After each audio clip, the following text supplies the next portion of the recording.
The Lord governs by common consent. He will not force anyone, let alone his church, to obey his commandments without consent. But what is, exactly, common consent?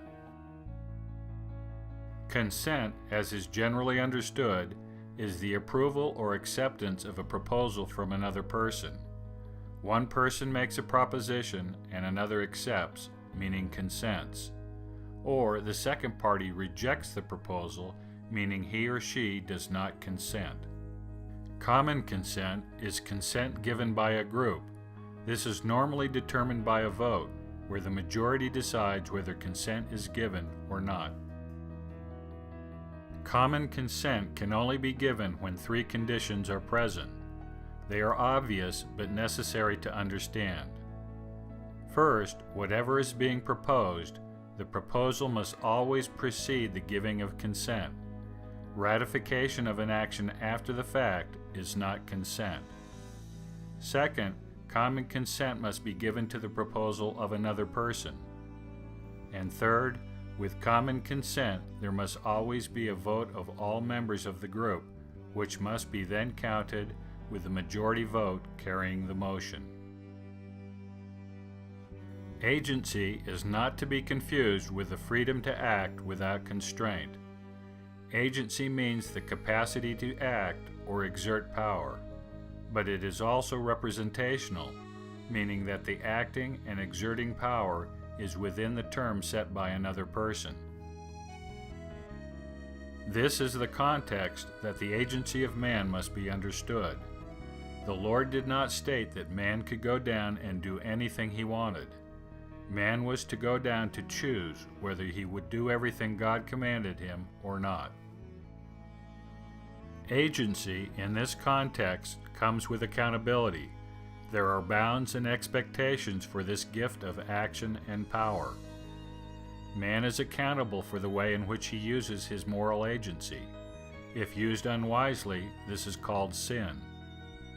The law of common consent is the gospel law that makes active both moral agency and accountability in God's dealing with mankind in the collective sense, whether it be with his church, his people Israel, or his family as in the premortal council.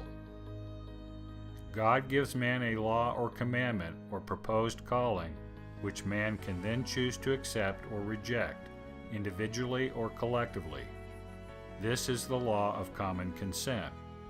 Man uses his moral agency to make the choice, and then afterwards experience the consequences of that choice, which is called accountability.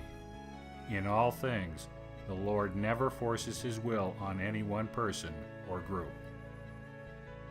Common consent is an eternal principle and is found in God's dealings with his children in all dispensations and at all times. This holds true in the council prior to mortality. As the scriptures describe, there was a council in heaven where it was proposed and then decided who was to become the Redeemer of mankind.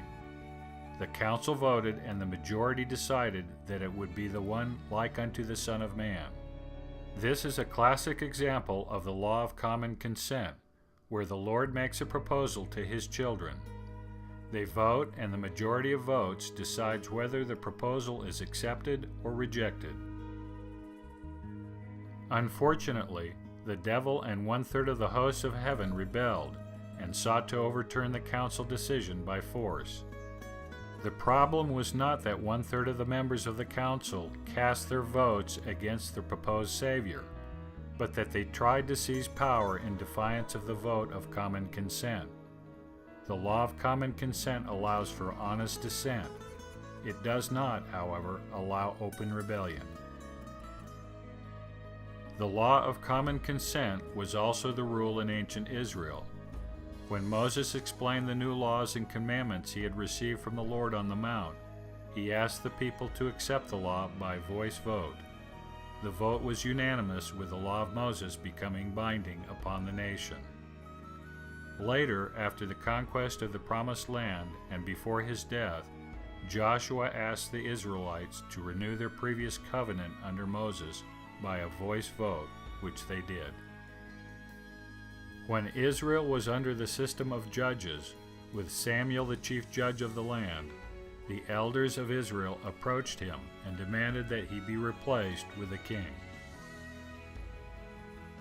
The Lord responded by allowing Israel to exercise its agency and applied the law of common consent. He gave them the choice to continue with the system of judges or install a system of kingship. He strongly discouraged this second option, but allowed the nation to vote. When the vote favored the choice of having a king, the Lord respected their vote under common consent. At the Jerusalem conference, where Paul and Barnabas met with Peter, James, and the other apostles, along with the whole church, it was decided to send Judas, Barsabas, and Silas to go with Paul and Barnabas to Antioch to preach the gospel.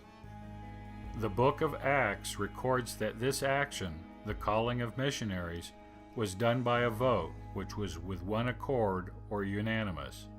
These men were first chosen, as the record indicates, and then approved by the vote of the conference. Judas and Silas were called and approved to be missionaries under the law of common consent.